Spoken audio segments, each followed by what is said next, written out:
Good morning. Welcome to the Community Voice. I'm Steve Raddick, your host. Delighted to have you with us on this beautiful Monday.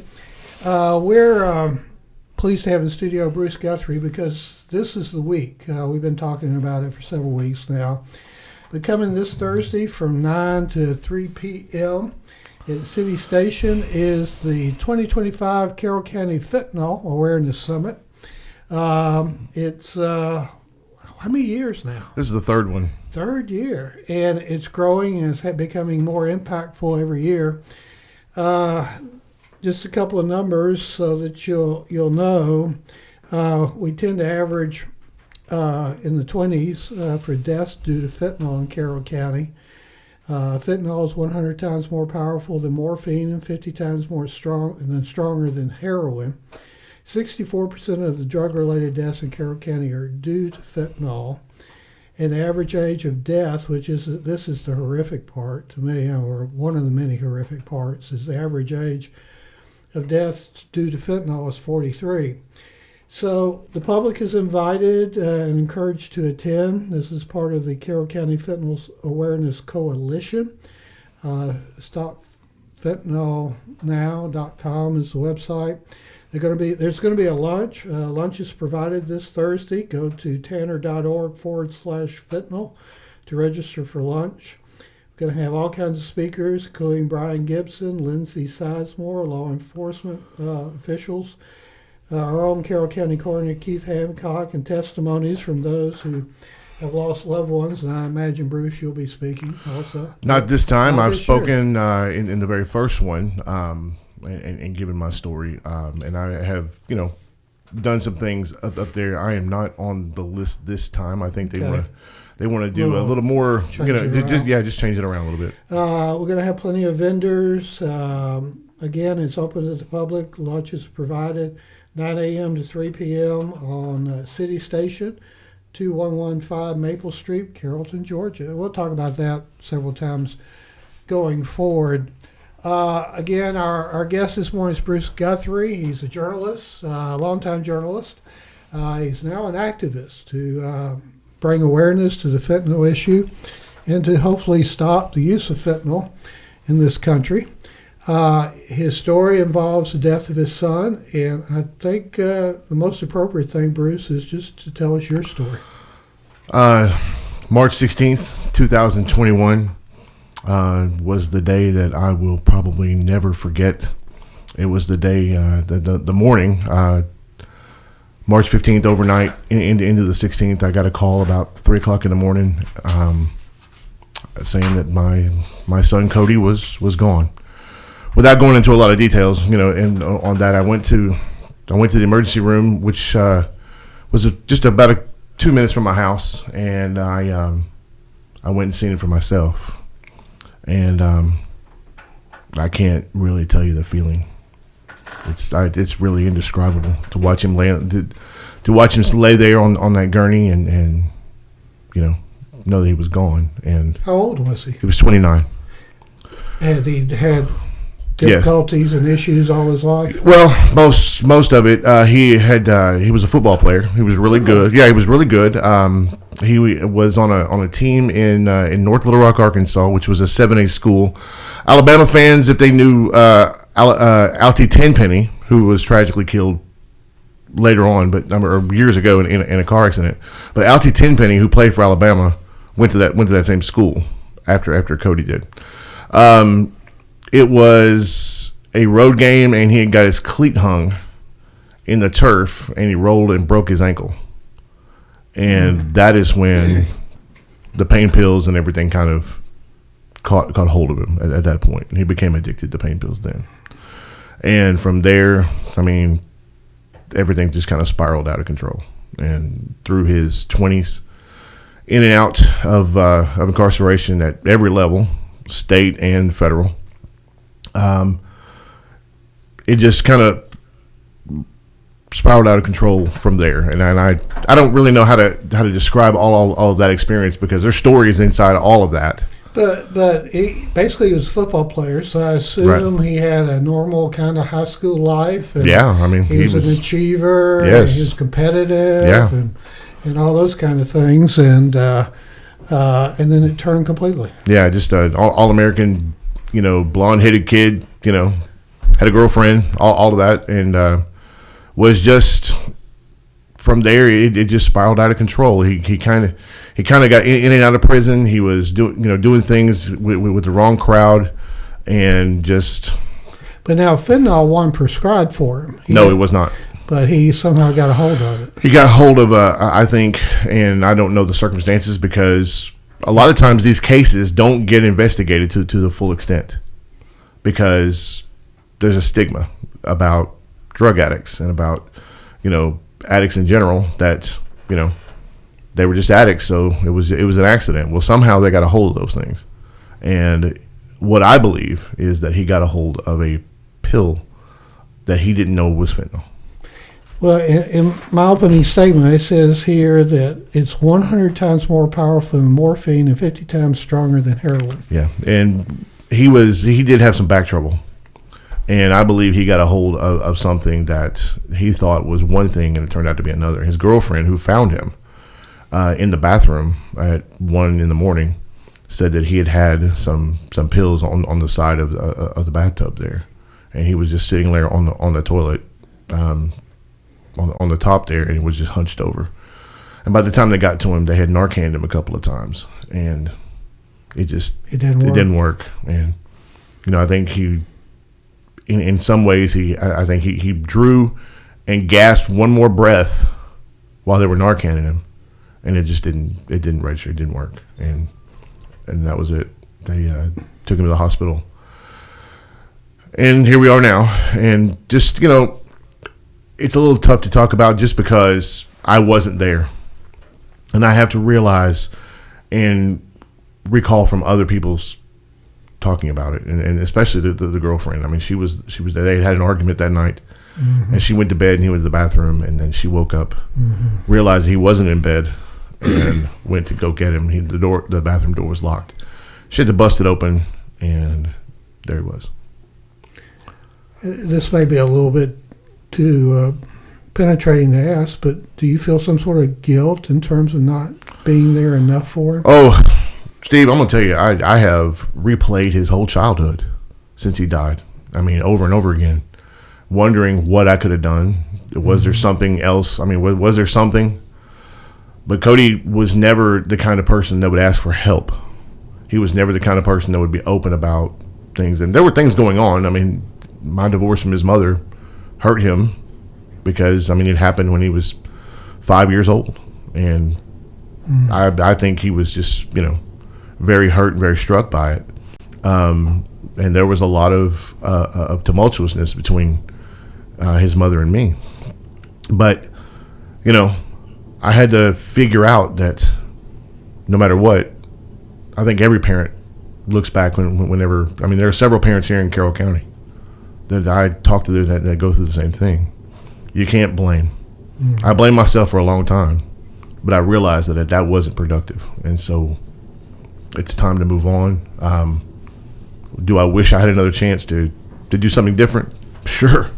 Yeah. But at this point, looking at the past, other than his story, is pretty futile. It's okay to, for parents out there, it's okay to grieve. It's okay to get mad, but it's not okay to blame. And it's not okay to blame yourself or anybody else. We have to we got to get through it. And that's when that's part of what this activism is about, is helping parents get through these tough days, and the tough days don't go away.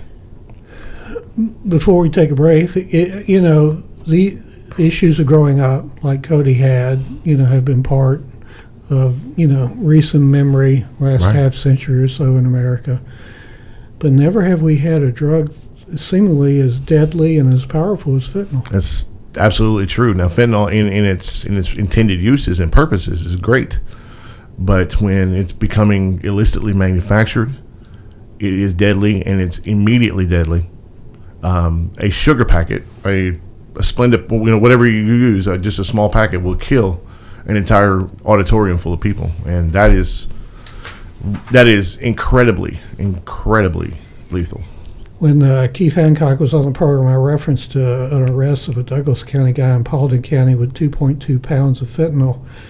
And it was said in that story that was enough fentanyl to kill everybody in West Georgia. That's correct. And I mean, it's probably up to 500,000 people. Yeah, it's probably that and even more. I mean, I've seen it in Whitesburg. The former chief there showed me a picture of somebody who had it like out there in his console, and it was like rainbow colored, and it was just one big glomp. And I'm like, that is incredibly dangerous. Before we go to our break, let's go back to Cody just for a minute. Sure. In his difficult times after he broke his ankle and he got pain meds, and then right. somehow, what was the culture of people around him at that time as he became addicted? And were there people there to take advantage of him? Yes, there were. And tell us about what to be on the lookout for if you have a loved one. He was withdrawn. Didn't want to talk much. It was like he was. This is just his case, and this is by no means anything other than anecdotal on my part. Mm-hmm. He was very withdrawn. He was very, not himself. He was in his normal state. He was full of laughter. He was, he was fun to be around. But in looking back, he was very withdrawn, distant, didn't want to talk, didn't want to participate in things, was very just. Did you see or hear of new friends that didn't have his? Oh, I knew about his friends, and those friends did not, were part of that crowd that he got mixed up in, and part of it was cousins and family and things like that really? Too. Yeah, uh-huh. And it was just that sphere of influence that he put himself into, or that came to him, just wasn't very positive for him. What about money? Because he obviously had to pay for these drugs. He at the time that he died, he was working at a construction company. So he had a good job. He had a good job. I mean, he just bought a really nice truck 5 months before. I mean, he looked to be, and this was after his last stint in federal prison, and he got released in September, bought himself a truck 6 weeks later, and seemed to be on the road to not just recovery, but to thriving. Did the girlfriend stay with him, or she go? Well, I mean, she stayed with him until he died. I mean, she was there with him. Yeah, and so it was. They'd been in and out, and I remember the last time that I saw him was February 13th, 2021. It was a month before he died, and it was at my daughter's wedding, and he was an usher there, and smiling and everything, and I officiated the ceremony. We were all there. It was the best day we'd had in a really, really long time, and I just didn't realize at that point it would be the last. Our guest this morning is Bruce Guthrie, a journalist, activist, who's working to stop the use of fentanyl and to honor the memory of his son, who he lost to fentanyl. We'll be back. We're going to talk some numbers. We'll talk about the upcoming Awareness Summit after these words from our sponsors. The Entrepreneur Scholar Journey at Oak Mountain Academy is designed to provide students with a clearly defined curriculum-based track to acquire essential knowledge and skills for success in business and leadership. Critical areas include identifying entrepreneurial characteristics, selecting a value position, and business model development. I'm Patrick Uran, head of school, inviting you to journey with us on the mountain. For more information, visit us at oakmountain.us. Discover your journey at OMA. Prepare, explore, and achieve. Consider the Mobius strip. Take a strip of paper, twist it, connect the ends. This connection forms a continuous loop. Seamless, infinite. That's how your healthcare should be too.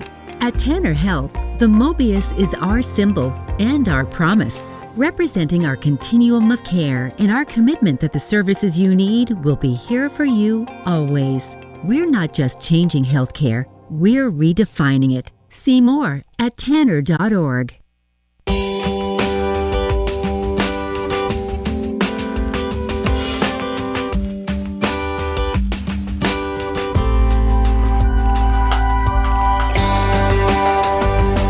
Good morning. Welcome back to the Community Voice. I'm Steve Gradick, your host. Delighted to have you with us. We're honored to have in studio Bruce Guthrie, a journalist and activist to stop fentanyl usage, and we're promoting this Thursday's 2025, the third annual Carroll County Fentanyl Awareness Summit. at City Station from 9 a.m. to 3 p.m.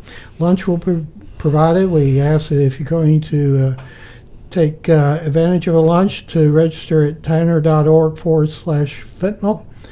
And a lot of great speakers, including Carroll County Coroner Keith Hancock, Brian Gibson, Lindsay Sizemore, a lot of law enforcement officials. In the first portion of the program, we heard from Bruce, and it's about to be 4 years since the death of his son, Cody, as a result of fentanyl. What have you been doing since then to honor his memory? Talking, a lot like I'm doing right now. Talking nationwide. It started here in Carrollton. I've told the story in the first summit a couple of years ago. In fact, it was a couple of years ago yesterday, and it kind of pops up on your Facebook memories, right? And that's where it started. And I've gotten some things going. I've been at Carrollton High School and talked to some of the senior class there. And I'm about to go on a couple of things nationwide. I'm going to be in Virginia in May, and in Arkansas probably in April or May also to speak to a couple of churches there. Mm-hmm. As part of an organization I'm about to start. It's called 2911 Ministries, and it's basically a lot about the spiritual and physical health of people who can't do things alone. And I think that this, as it was with Cody, this issue is not just about drugs, and it's about the underlying causes of what would compel someone to take the drugs. I did see something that was so profound to me recently that said that drugs are not the problem, they're the solution. And what that means is somebody that has a problem big enough that they think the only way that they can escape it is through drugs, and that's their solution. It deadens the pain. Yes, and puts them in maybe an alter. I've never done it. I mean, euphoric state. Yes, and so when you get to where you're addicted to that euphoric state, mm-hmm. why would you want to leave that state if you're there with everything? I mean, why would you want to be in certain realities? That's the thing. We hear about heroin. Right. We've heard about all these since you and I have been children growing up. We've heard about these different drugs. But then when somebody says this is 50 times stronger than heroin, that we can't imagine what that's got to be like. I can't imagine either, and I can't imagine someone taking this on purpose. Mm-hmm. I can't imagine someone putting themselves in such harm's way that they could die instantly and not be revived. I mean, we have things that will do some harm prevention, like Narcan, and that is the miracle, because I think our numbers would be astronomically higher without Narcan. But technically, it's a synthetic opioid. Yes. Correct? Yes. So we've for years now been talking about opioids, but fentanyl now has kind of risen to the top. Fentanyl is being not only just a pill that you can take or in some form. You can make it in any form you want, and they're lacing things with fentanyl. And I mean, we're talking about cocaine, meth, heroin, marijuana, everything. Yeah. So to me, when I talk to people about the dangers of this drug being laced into something that they already use, I mean, pot is the first thing we talk about, and they're like, well, I've been going to my dealer, the guy that I get it from, I say dealer, but the guy that I get it from, for years. And I'm like, how do you know where he's getting it from? And what's he doing to it? Yeah, I mean, it's not even that. It's something that... If he wants more revenue, he'll make the marijuana more potent. Well, I mean, I think the more revenue is part of it. It's not fentanyl that's doing that. Fentanyl is killing his customer base. And they asked me that too. Why would anyone want to kill their customer base? And I'm like, well, that's not really, from what the DEA tells us, is not the goal. The goal is not to keep a customer. The customer should see the precursors of manufacturing the drug are being sent from China. There's apparently 3 of them. Yeah, all the way through into Canada, right, or Mexico, and the cartels are creating fake pills to make it look like some of the things we commonly take. Two of the names of the cartels. One of them is Jalisco, and the other one is Sinaloa. Yes. And I can't pronounce those either. Yeah, well, I'm working on that. But that's with a southern accent. Right. Right. The Georgian accent. But, so basically, I think tomorrow the tariff on China is to go up to 25% in an effort to shut that down. And then I had somewhere that, here, I think I have it here. Hold on. Get this. And I gave this to Keith Hancock. From October 23rd to September 24, U.S. border agents seized 43 pounds of fentanyl at the northern border. And we talked about the 2 pounds in Paulding. But 21,000 pounds at the southern border. Yes, sir. 21,000 pounds is hard to conceive of. Well, I mean, and they're coming in through trucks and in any way possible. That's more than 10 tons. You can go to the Customs and Border Patrol website and look at the news releases. And there is something in there every single day about seizures. Let's not talk about what gets through. Mm-hmm.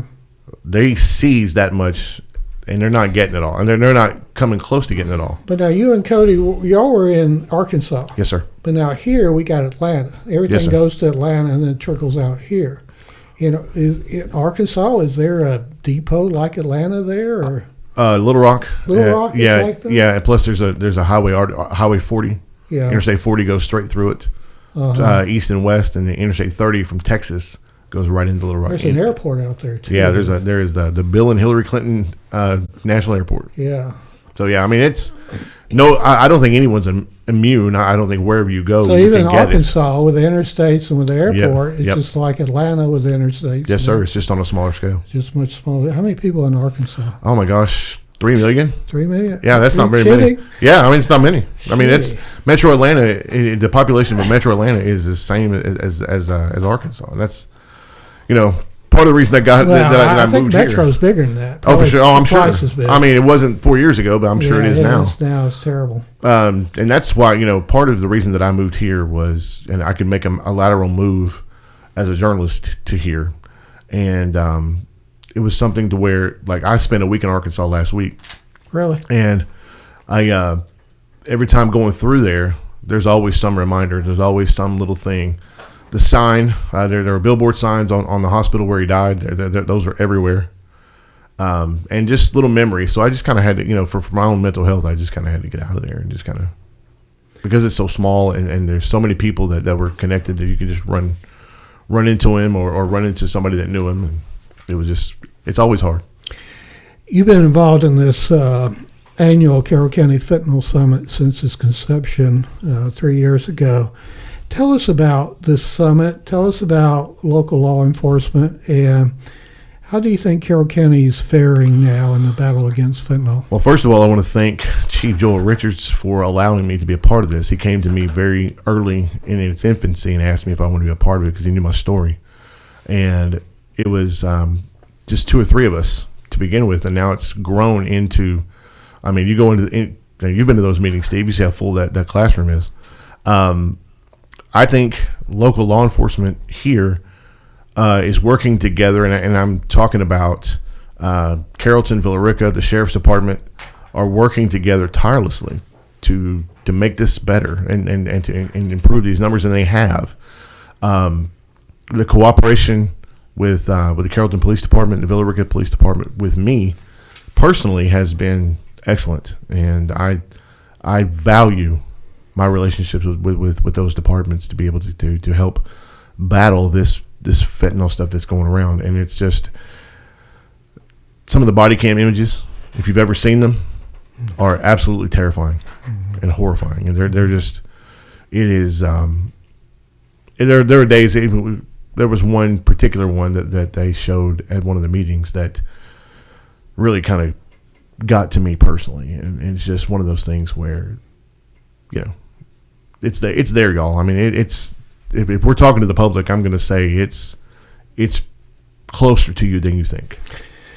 And they say that in America now, over 100,000, generally men, 18 to 45 years old, are dying because of fentanyl or other opioids.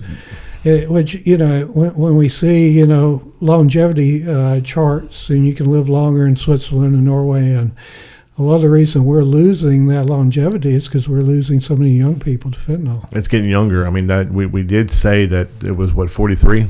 Yeah. The average age in Carroll County? Yeah. It was 39 in the beginning when we started really kind of looking at the numbers. Mm-hmm. But we're also seeing that nationwide that it's getting younger. Mm-hmm. Now, you're talking about nationwide, if the numbers in the mid-30s, we're losing babies to this. I know a woman in Louisville, Kentucky who lost her 3-year-old son. How does that happen? Because sometimes when people are around them, they use it, yeah, and they get hold of residue.